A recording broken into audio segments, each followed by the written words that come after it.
बोकारो दिन भर में आज बिना हेलमेट दोपहिया चालकों के खिलाफ सख्त होते हुए प्रशासन ने कार्रवाई किया तेज।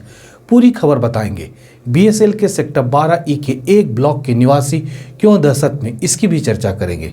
नमस्कार, मैं हिमांशु हाजिर हूं बोकारो दिन भर लेकर। बोकारो को सुर्खियों में बीएसएल को कौन सा सम्मान मिला, इसकी भी चर्चा करेंगे। झारखंड सरकार की लोग तक पहुंचने का प्रयास की स्थिति की भी बात करेंगे। साथ ही साथ कोरोना की स्थिति भी जानेंगे। चर्चा भी और भी खबरों पर होगी, लेकिन उसके पहले जान लेते हैं देश और दुनिया का हाल। संसद में 12 सांसदों के निलंबन मामले पर बवाल जारी है। संसद भवन में गांधी प्रतिमा के सामने राज्यसभा के निलंबित सांसदों ने धरना देना शुरू कर दिया है और माफी मांगने से इनकार किया है, जबकि सभापति वेंकैया नायडू ने बिना माफी मांगे निलंबन रद्द करने से इनकार कर दिया है। दिल्ली सरकार ने बुधवार को जनता को राहत देते हुए पेट्रोल पर लगने वाले वैट में कटौती कर दी है, जिससे कि दिल्ली में पेट्रोल 8 रुपए प्रति लीटर सस्ता हो गया है। अमेरिका में 15 साल के छात्र ने स्कूल में की अंधाधुंध फायरिंग, घटना में 3 की मौत और 8 हुए जख्मी। सप्ताह के तीसरे दिन सेंसेक्स 619 अंक और निफ्टी 183 अंक बढ़कर हुआ बंद। सोने की कीमत 350 रुपए प्रति 10 ग्राम गिरी, तो वहीं चांदी का कीमत 200 रुपए प्रति किलोग्राम गिरी। अब एक नजर आपके राज्य झारखंड की 3 बड़ी खबरों पर। कोरोना को हराने के लिए रांची जिले में गांव के लोग बढ़ चढ़कर टीका ले रहे हैं। रांची के 14 गाँव में लगा 100% टीकाकरण हो गया है, जबकि 104 गाँव के तकरीबन सभी लोग पहला डोज ले चुके हैं। केंद्रीय विश्वविद्यालय रांची में नियुक्ति में हुई कथित गड़बड़ी की जाँच के लिए 5 सदस्यीय केंद्रीय टीम मंगलवार को विश्वविद्यालय कैंपस पहुंची। पूर्व कुलपति डॉक्टर NK यादव के कार्यकाल में कई पदों पर अपने रिश्तेदारों को बहाल करने का आरोप है। गढ़वा के रंका थाना क्षेत्र के भौरी गांव में सोमवार रात हाथियों के एक झुंड ने जमकर उत्पात मचाया और कई घरों को ध्वस्त कर दिया। ग्रामीणों के अनुसार शाम ढलते ही 8 से 10 हाथियों का एक झुंड गाँव में घुस आया और उत्पात मचाया। ओमिक्रॉन के खतरे के मद्देनजर भारत सरकार ने 15 दिसंबर से बहाल होने वाली अंतर्राष्ट्रीय उड़ानों पर लिया फैसला फिलहाल टाल दिया गया। तो ये थी देश, दुनिया और झारखंड की खबरें। अब नजर डालते बोकारो के 9 प्रखंडों की खबरों पर, जो आज सुर्खियों में बनी रही। हेलमेट नहीं पहनने से सड़क पर हो रही मौतों को देखते हुए बोकारो ट्रैफिक पुलिस ने बिना हेलमेट के बाइक चालकों पर कार्रवाई तेज कर दी है। ट्रैफिक डीएसपी पूनम मिंज ने चास को बोकारो से जोड़ने वाली गरगा पुल के पास हेलमेट चेकिंग अभियान चलाते हुए बिना हेलमेट के महिला चालकों के खिलाफ भी खुद कार्रवाई किया। नियम तोड़ने पर पाई जाने वाली चालकों को एक बार मौका देने छोड़ देने की बात को भी डीएसपी ने तवज्जो नहीं दिया। इसी दौरान चेकिंग अभियान को देखते हुए कई दोपहिया रास्ता बदलते भी नजर आए। डीएसपी पूनम मिंज ने कहा कि बिना हेलमेट के बाइक चलाने से हो रही सड़क दुर्घटना से लोगों को जान से हाथ धोना पड़ रहा है। राज्य सरकार के निर्देश पर अब बाइक के पीछे बैठने वाले लोगों को भी हेलमेट पहनना जरूरी कर दिया गया।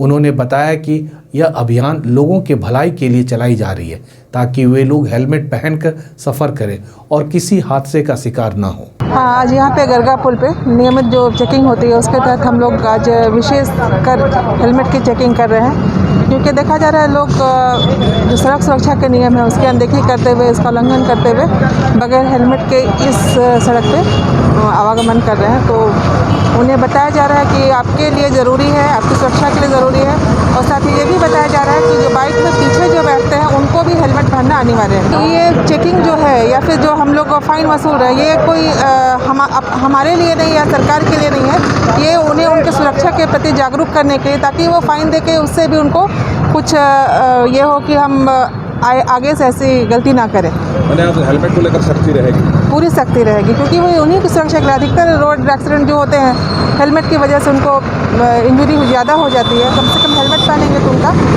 बचाव हो पाएगा। बीएसएल के सेक्टर 12E स्थित एक ब्लॉक के लोग आज उस वक्त दहशत में आ गए जब ब्लॉक का छज्जा अचानक ढह गया। वहां रह रहे लोगों के अनुसार बोकारो के सेक्टर 12E स्थित आवास संख्या 1083 और 1093 तक के सेल आवास का पूरा ब्लॉक की हालत जर्जर हो गई है और इमारत में जहां तहां दरारें पड़ गई है। मंगलवार को छज्जा गिरने से सूचना ब्लॉक में रह रहे बीएसएल अधिकारी को दी गई। उस ब्लॉक के निवासियों के अनुसार अधिकांश आवासों की हालत मरम्मत के अभाव में जर्जर हो चुकी है, जो किसी भी बड़े हादसे के कारण बन सकती है। उन्होंने आरोप लगाया कि इसकी लिखित शिकायत विभाग को कई बार देने के बावजूद भी मरम्मत का कार्य नहीं किया गया। जान जोखिम में है, 90% 100% का ये जान जोखिम में है, कभी भी ये बिल्डिंग गिर सकता है। हम लोग का छज्जा तो गिर ही चुका है।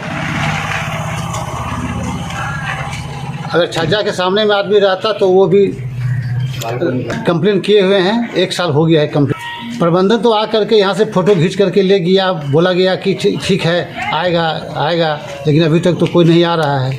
पूरा बिल्डिंग फट गया है, पूरा बिल्डिंग 12 क्वार्टर जो है 12 क्वार्टर पूरा डैमेज है। अभी भी पूरा बिल्डिंग भी गिर सकता है। हाँ, हम लोग खतरे के साए में जी रहे हैं। पूरा बालकनी गिर चुका है, सारा छज्जा गिर चुका है, जो मेन कलम जिसको बोलते हैं मेन बीम सीढ़ी सभी डैमेज है। हमारे घर का बालकनी गिर गया, मैंने सारा चीज़ डैमेज है। कहीं एक जगह ऐसा बचा नहीं हुआ कि जहाँ क्षतिग्रस्त नहीं है। दो मत नहीं है, कभी भी बड़ी घटना हो सकती है, किसी का भी जान जोखिम में हमेशा है। आदमी डर के साए में इस ब्लॉक में रह रहा है। कंप्लेन 1 साल पहले, हाँ, कंप्लेन 1 साल पहले हो चुका है, लेकिन कोई सुनवाई नहीं हुआ, कोई देखने भी नहीं आया है। आप लोग मीडिया के व्यक्ति हैं, हमारे पास आए हैं, हमारे दुख दर्द को समझिए और फोटो के माध्यम से उनको बताइए, दिखाइए कि आके देखें इस बिल्डिंग की क्या स्थिति है। सीढ़ी भी देखे पूरा टूट गया। हाँ, सीढ़ी पूरी बिल्कुल। हम लोग तो डर के साए में, बोल तो रहे हैं, डर के साए में हम लोग रह रहे हैं। चढ़ने उतरते समय हमेशा डर है, कब धंसेगा, कब क्या नाम हुआ? 2 दिन पहले ही छज्जा गिर गया है। आपके अधिकार आपकी सरकार आपके द्वार कार्यक्रम के तहत मंगलवार को बोकारो जिला विभिन्न पंचायत भवन, नगर निगम, चास एवं फुसरो नगर परिषद क्षेत्र में शिविर आयोजन किया गया। जिला स्तरीय पदाधिकारियों ने कहा कि इस कार्यक्रम का लाभ ग्रामीणों को मिल रहा है। प्रतिदिन सैकड़ों आवेदन का निष्पादन किया जा रहा है। अधिकारियों ने कहा कि जो लोग अब तक इन कार्यक्रम में शामिल नहीं हो पा रहे हैं, वह अवश्य सरकार की योजनाओं का लाभ लेने के लिए आपके अधिकार आपकी सरकार आपके द्वार कार्यक्रम में शामिल हों और कार्यक्रम का लाभ उठाएं। सरकार आपके द्वार पर चल के आ रही है। इस कार्यक्रम में आपकी समस्याओं का समाधान ऑन द स्पॉट करने का प्रयास किया जा रहा है। आपके अधिकार आपके सरकार आपके द्वार कार्यक्रम में JSLPS, मनरेगा, खाद्य आपूर्ति, सेवा की गारंटी, सामाजिक सुरक्षा, पेयजल, स्वच्छता, कृषि, गब एवं पशुपालन आदि विभागों से संबंधित आवेदन प्राप्त किए गए हैं। कार्यक्रम के आयोजन चास के प्रखंड हेसा बातू पश्चिम पंचायत चंदन क्यारी, प्रखंड के कुसुम क्यारी पंचायत, गोमिया प्रखंड के ससबेड़ा पूर्वी पंचायत, बेरमो प्रखंड के जरीडी पश्चिम पंचायत, नवाडी प्रखंड के नारायणपुर पंचायत, चंदपुरा प्रखंड के घटियारी पंचायत, पिटरवार प्रखंड के आंगनवाड़ी दक्षिण पंचायत, चास नगर निगम के वार्ड संख्या 10, नगर परिषद फुसरो के वार्ड संख्या 10 में किया गया। अब बात आज के कोरोना अपडेट की। बोकारो में पिछले 24 घंटे में कोरोना का एक भी नया मामला सामने नहीं आया। इसके बाद बोकारो में केस की संख्या अभी तक 8 हो गई है, जबकि 372 सैंपल जांच के लिए जमा किए गए। वहीं दूसरी तरफ कोविड के 7,810 टीके भी लगाए गए।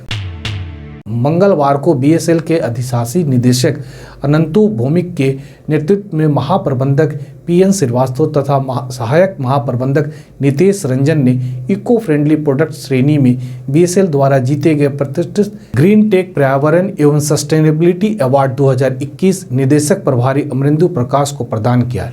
इस अवसर पर अधिशासित निदेशक VK पांडे, अधिशासित निदेशक समीर स्वरूप, महाप्रबंधक प्रभारी सुरेश रांगनी, मुख्य महाप्रबंधक और BSL के अन्य वरिष्ठ अधिकारी भी मौजूद थे।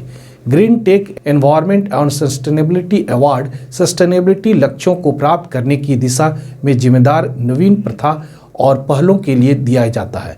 26 नवंबर को महाबलीपुरम में आयोजित 21वें वार्षिक ग्रीन टेक पर्यावरण शिखर सम्मेलन के दौरान BSL को यह पुरस्कार प्रदान किया गया था। BSL की ओर से महाबलीपुरम में मुख्य महाप्रबंधक राकेश कुमार, महाप्रबंधक PN श्रीवास्तव ने भी इस पुरस्कार को प्राप्त किया था।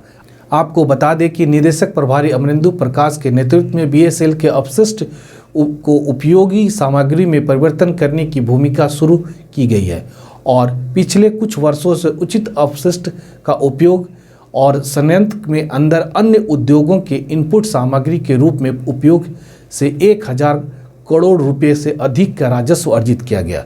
PN श्रीवास्तव को पर्यावरण संरक्षण के क्षेत्र में उन्हें योगदान के लिए एक अन्य श्रेणी में ग्रीन टेक पर्यावरण लीडर पुरस्कार दिया गया। बोकारो स्टील प्लांट से नवंबर माह में सेवानिवृत्त होने वाले कर्मियों के लिए मंगलवार को एक विदाई समारोह का आयोजन किया गया। इस समारोह में मुख्य महाप्रबंधक BS पोली मुख्य अतिथि के रूप में रहे। पोलियो ने सेवानिवृत्त हो रहे कर्मियों को उनके निष्ठापूर्वक सेवा के लिए विदाई देते हुए उनके सुखमय जीवन की कामना की। उन्होंने सेवानिवृत्त हो रहे कर्मियों को सेवा प्रमाण पत्र तथा उपहार भी भेंट किया। नवंबर 21 में बीएसएल से कुल 5 अधिशासी तथा 41 अन्य अधिशासी सेवानिवृत्त हो रहे हैं। मुख्य महाप्रबंधक के स्तर पर अधिकारियों के लिए अलग से आयोजन किया गया।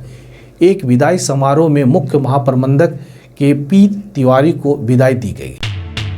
बीएसएल के निदेशक प्रभारी अमरिंदु प्रकाश की अध्यक्षता में राज्य भाषा कार्यान्वयन समिति की बैठक मंगलवार को आयोजित की गई। बैठक के दौरान पिछले बैठक में लिए गए निर्णय को अनुपालन की स्थिति, विभिन्न विभागों से हिंदी की प्रगति इत्यादि की समीक्षा की गई।